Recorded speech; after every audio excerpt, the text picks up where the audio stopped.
ভারত নিয়ন্ত্রিত জম্মু কাশ্মীরের শান্তিপূর্ণ পর্যটন এলাকা পেহেলগাম রক্তাক্ত এক হামলার সাক্ষী হল।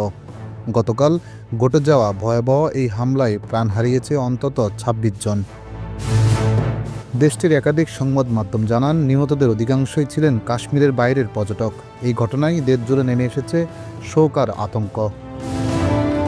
কাশ্মীর ভিত্তিক স্বল্প পরিচিত একটি সন্ত্রাস গোষ্ঠী দ্য রেসিডেন্স ফোর্স বা টিআরএফ সামাজিক যোগাযোগ মাধ্যমে এক পোস্টে হামলার দায় স্বীকার করেছে।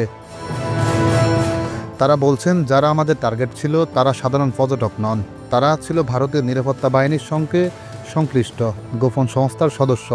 পর্যটকদের ছদ্মবেশে তারা অনুসন্ধান চালাতে এসেছিল।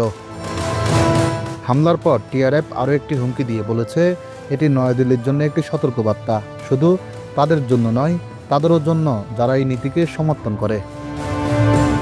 তবে ভারতের তরফ থেকে এখন পর্যন্ত টিআরএফের দাবি নিয়ে কোনো আনুষ্ঠানিক প্রতিক্রিয়া জানানো হয়নি। সংবাদ মাধ্যমের তথ্য অনুযায়ী নিহতদের মধ্যে ছিলেন ভারতীয় নৌবাহিনীর এক নববিবাহিত কর্মকর্তা, যিনি মাত্র কয়েকদিন আগে বিয়ে করে স্ত্রীকে নিয়ে ঘুরতে এসেছিলেন। এছাড়াও নিহত এক ব্যবসায়ী ছিলেন, যার সঙ্গে তার স্ত্রী ও শিশু সন্তানও ছিলেন। এই ঘটনায় নারী ও শিশুরা অলৌকিকভাবে বেঁচে গেলেও মানসিকভাবে তারা বিপর্যস্ত।